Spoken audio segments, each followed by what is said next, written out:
नमाज में अगर कोई सजदा कर रहा है और उसकी पेशानी जमीन पर नहीं सटी तो उसकी नमाज होगी या नहीं होगी, ये एक बहुत बड़ा मसला है।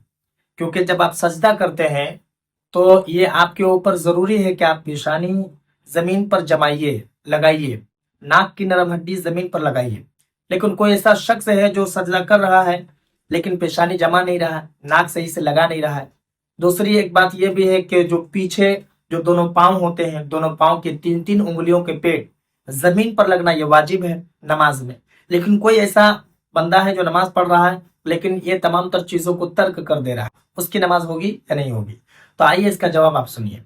बेशक बहुत सारे लोग ऐसे हैं आज के दौरे हाजिर में कि नमाज तो पढ़ते हैं लेकिन सही से उनकी नमाज होती नहीं है, इसलिए कि नमाज पढ़ तो रहे हैं लेकिन जिस तरीके से नमाज पढ़ने का हुक्म दिया गया है, शरीयत ने जैसा कहा है उस तरीके से नमाज नहीं पढ़ते। सजदे का जो मसला हमने आपको बताया कि जैसे आप सजदा कर रहे हैं तो ये पेशानी और नाक की नरम हड्डी जब आप लगाएंगे तभी आपका सजदा होगा। और अगर आप नाक की नरम हड्डी लगाते नहीं है, पेशानी अगर वहां जमती नहीं है तो फिर ऐसी सूरत में आपका सजदा नहीं होगा। और आपका सजदा नहीं होगा तो आपकी नमाज भी नहीं होगी। और दोनों पाँव के 3-3 उंगलियों के पेट जमीन पर लगना ये वाजिब है। अगर आप जानबूझकर छोड़ दे रहे हैं, उसको लगा नहीं रहे हैं, ऐसे ही पढ़ रहे हैं, तो ऐसी सूरत में उस नमाज को आप दोहरा लीजिए। अगर आप नहीं दोहराते हैं तो फिर आपके जिम्मे में वो नमाज बाकी ही रहती है। आपसे गुजारिश है कि वीडियो लोगों में जरूर शेयर कीजिए। आपके मन में कोई सवाल या फिर कोई डाउट हो तो आप मुझे कमेंट पर जरूर बताइए।